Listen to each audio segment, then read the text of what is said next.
So what do you call yourself? Welcome to the LaTangela Show. Hey. Hey, what can I do for you this fine day? This is your destiny.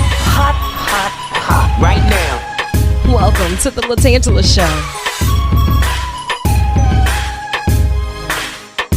Kick it. Come on in and enjoy yourself. Right now. We gon' party like no one else. Welcome to the LaTangela Show.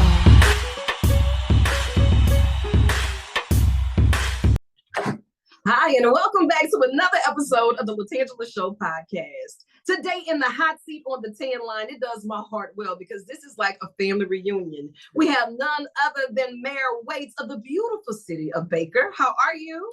Good morning. I'm doing well. Listen, thank you so much for taking time out of your schedule because I know that you're busy. You're always in motion and you have a lot of great things that's happening out in the city of Baker. But I want you to tell me a little bit about your position as mayor. Some of the things that come across your desk, the day-to-day operation, because we hear the title, but that work is, it's a lot. Yeah, the position is a very tough position. It's a visionary position. And I realize that when things happen, it's always going to come back to me. Yeah. And you have to be ready for that. The position is really, you represent the city as a whole. Your philosophy takes the city forward. So, we're happy for that. I just thank God for the opportunity to be there in that seat, to be able to lead great people. I love the fact that you said it's a visionary position. Because when you get it, it's not necessarily a clean slate when it's handed to you. Right. You have a lot of moving pieces, a lot of people that is within your care. So now you have to make a lot of decisions for a lot of people. Some will agree, some will disagree. So there has to be a happy medium somewhere within all of that. But when you said the accountability factor, it's something, quality of life and quality of place. When you have great people living there, you want them to be comfortable. You want them to be safe. And so you're working on that constantly. It's not a job that you can go to work and come in your house and close your door. Everywhere you go, they know who you are. It's not a 9 to 5. Always be ready. You can't cut your phone off at 5:01. Can't cut your phone off. You can't go to Walmart. You have to be ready all the time. Yeah, and that's big because as a public servant, this is just top tier, next level. And you don't get those off days and you don't get the opportunity to hide when things get tough. That's right. Or when people have issues and they may not be able to catch you, at 2 o'clock on a Monday. So when they see you at altar call on a Sunday, amen. Hey, Rap, let me holler at the mayor right quick. Like, you got a minute. They ask for a minute, it turns into 5. But it is what it is because it is the best level of politics that you can be. It's the lowest level. It's right there with the people. I wouldn't want to do anything else. Everybody say, you thought about doing something else? No, I want to be right here with the people where I can talk to them, where they feel me. Because remember, now I got issues too. I have my own life going on. Yeah. But you have to be able to balance out your life and what they want. And I was taught that you always take care of their problems like it's yours, like your own. And that's the way I carry. It's a challenge, but it's worth it. For 2025, what is the ultimate wish list for you for the vision of your city? Well, education right now is on my list. I know everybody has been reading the paper, and we want to work on that. My prayers is for our educational system to get better. They told me a long time ago that I would not be able to build houses that have rooftops without a good educational system, and we've changed that. We're building all in Baker now. We have 2 new subdivisions coming in there. And so we're growing it. We're building it for the future. We're changing the infrastructure. And we continue to change our narrative. Remember, we talked about this before, that we write our narrative now, that if you want to know about us, we're going to tell you about us and we're going to tell you where we're going and who we are. We're not afraid of who we are. And so we keep that narrative fresh. We keep it positive for people to come into our city and say, okay, it's a nice place to be here and grow up in the city. It is. And I love the fact that you always offer different opportunities and to grow such a beautiful city out. It's a hidden gem, if you will, right? It is. So there's so much with the quality of life that you can enhance and that people can really take advantage of with the growth. How do you encourage new businesses to come into the area and start pouring into it as well? We deal with diversity. I mean, we really do. We open the door for them to come in. There is a great opportunity. We have these things going on around us. The zoo and that park, Yes. that's a $300 million project that's coming in there. We fought for that. And Baker is going to be, we're right there. You can throw a rock at it from Baker. Those opportunities are there for you. We have major highways coming through there. Highway 19, Plank Road, where people come through. Almost 7 to 8 million cars come through. There's an opportunity there for you to grow your business. Right. And so we're open doors. We're not holding back. You can bring it. If you can work it, bring it, and we will help you do it. I love that. And throughout the years, you've had your share of challenges. Yes. When it comes down to emergencies and being able to properly communicate in a heightened sense of time when people are in a panic state, right? Beyond flooding, beyond COVID, you and your team, small but mighty, have worked it out to where now everyone is invited to the table to have a conversation or to be able to get those digital updates or to be able to know how the mayor is updating, because you go above and beyond to make sure that you are communicating. And I love that about you and the vision, and that you are so transparent with it. It's hard being that transparent, because you put yourself out there and then your enemies can come back at you. But I don't care about them because I'm protected. Yeah. The deal is we want people to know our story from us. And we are very, very resilient. We've come through a lot, Yeah. We came out of the water in 2016. Yeah. I was only in office 30 days, and that was a nightmare in itself. And it was, and to go back and look at where we are now. Wait a minute, wait, time out. I can't just let you slide by that. You said you were in office for 30 days and then the floods came? That's right. Wow. Yeah, Well, talking about a warm up. Yeah, that was it. That wasn't enough to run you off and say this is too much? Yeah, the water was coming in through the basement. And it was, I was brand new. But leadership has always been my thing. I've been leading since I was 21 years old. And so I knew I had to galvanize the people. And it wasn't hard, because people become resilient. They work together when we have the disasters. The goal for me is to get us to work together beyond disasters, to come together and see the vision. So I'm working now to let people understand some of that vision. Okay. And the way we do that is we say, you pray for me, and we join our prayers together, and God will show you what he's showing me. Right. And I really, truly believe that, because I know I'm not supposed to be here. And so it's an anointing, it's appointed by God, and I move into those spaces that he puts me in. I love that. It's an appointment. So many people were just, it's the smoke and mirrors of positions. Being responsible with the platforms, understanding that with every decision, someone is depending on that. And even if they don't agree with that decision, it's still a decision that has to be made. You have to be accountable for that. And the results may vary. When you talk about education, when you talk about the economy, the makeup of even your branch, tell me a little bit about the diversity and how things differ for you versus other parishes. What does that look like? Well, it is America. Okay. And I understand that, we do have diversity. We're at about 80-20 now. And it's really harder in environments where you have more African Americans. It's just the truth. It's harder for me to govern there, because we're watched more than anybody else. And so, but I love that diversity. We have great people on our staff, our fire department, our police department, and we love that. We open it up for people to come in, because in our communities, we can live with anybody, and we treat people the same. We not talk to hate, we will push back if you push. Yeah. Okay. But in a community, we will take care of everybody. And so that's the kind of community I'm trying to build. Do not be afraid to come to Baker, because we're 80% Black, because we can all live together. And what we're starting to see is the different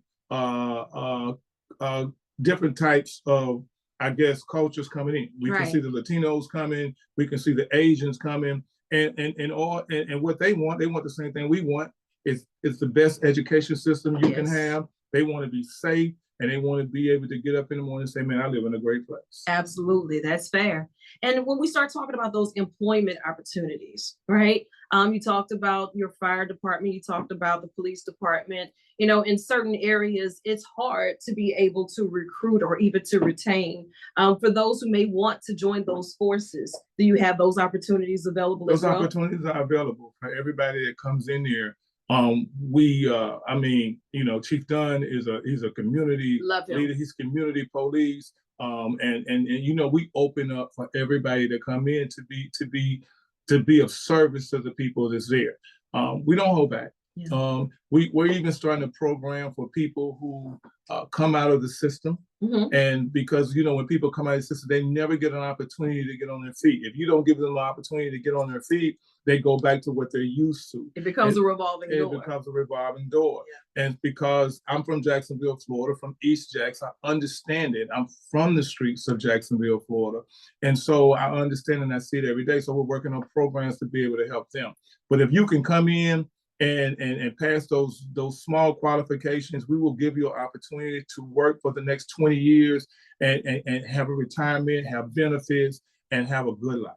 And that's important, you know, because everybody wants an opportunity. And when you start talking about those programs that can then put those back in a position to win, in a position to thrive, in a position to be able to sustain their lifestyle without going back to what they once knew. Those revolving doors, it's painful, but the statistics prove that it's here, and it's so alarming.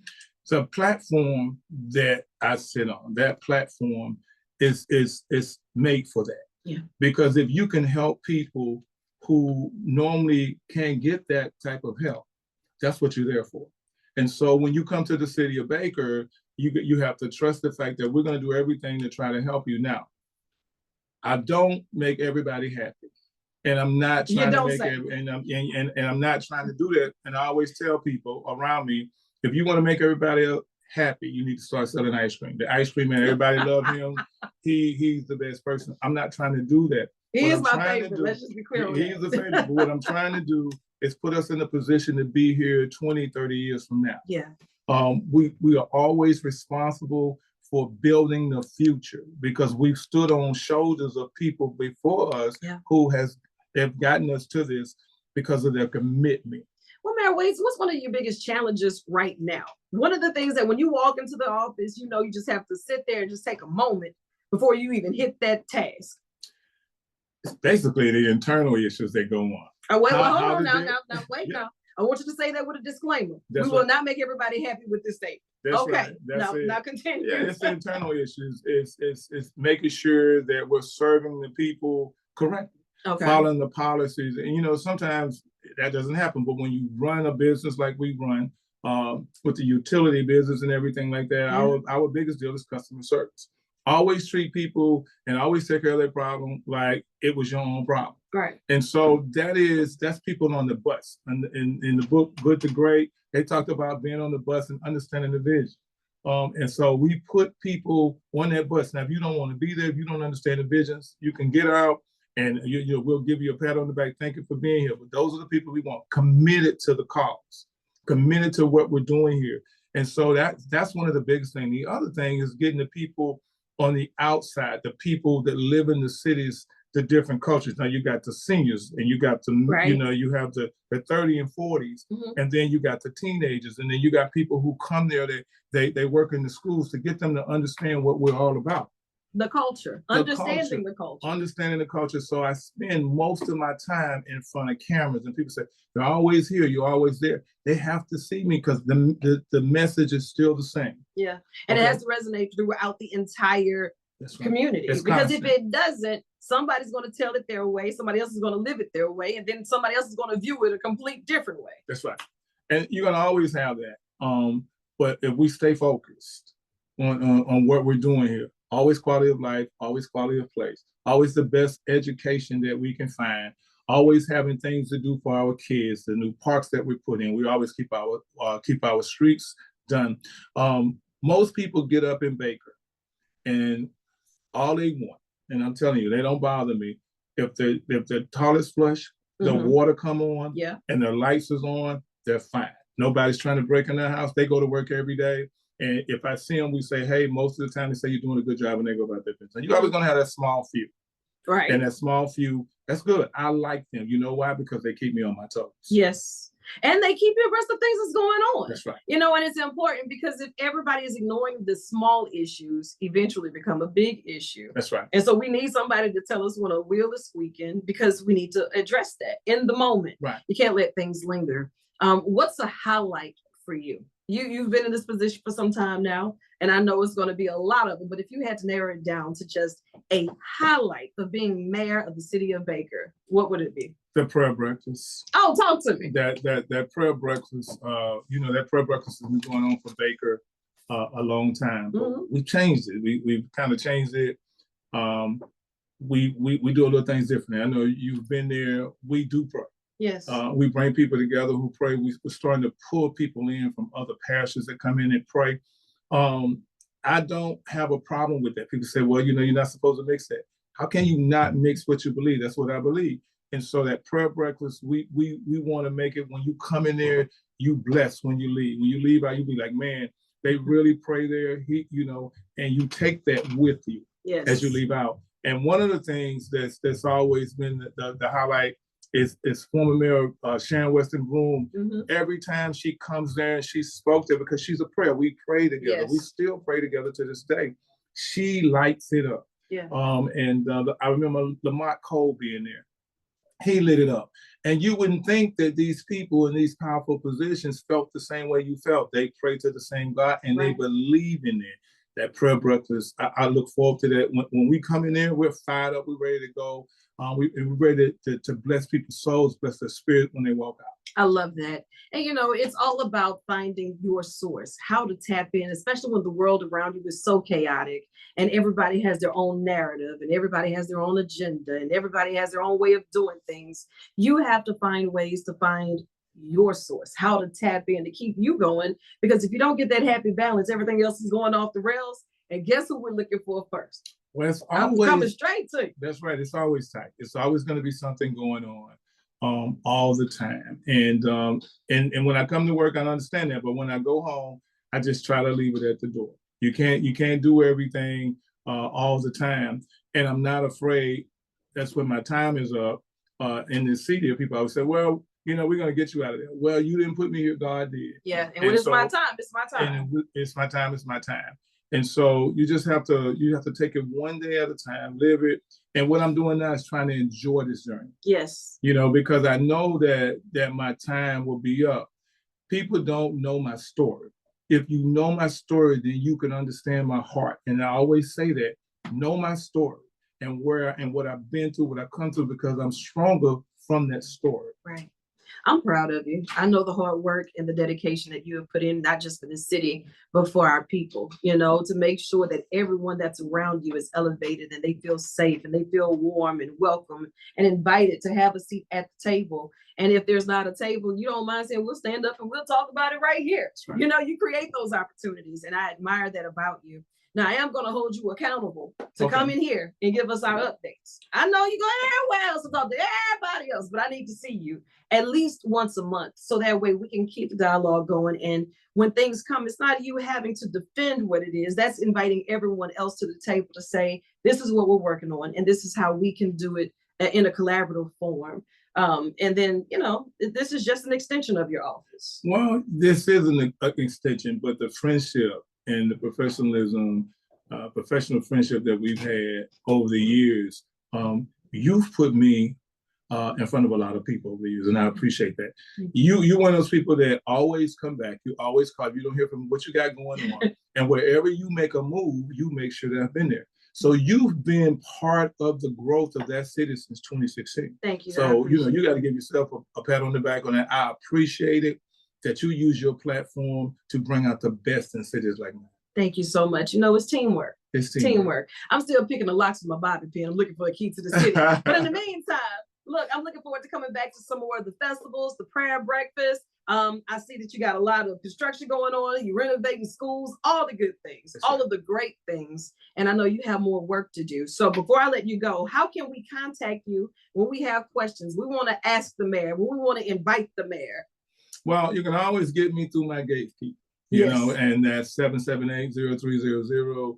We can go to the website, but Ashley Williams is the gatekeeper. I love and if you want to get something to me, and my number is out there, which is 615-4194, and give me a call. If I don't answer the phone, just send me a text message. Say, man, pick the phone up. There's so and so. Remember, I get a lot of calls, and you might get the call back the next day. But I promise that we're going to try to get back with you and see what you're talking about, what you got going on.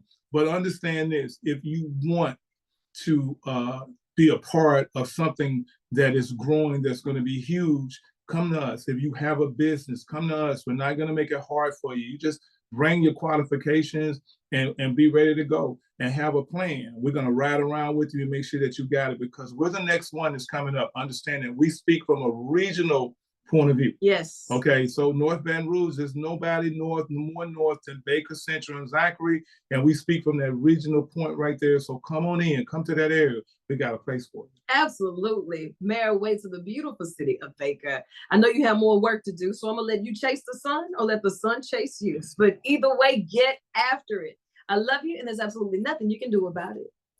And I love you back. You take care.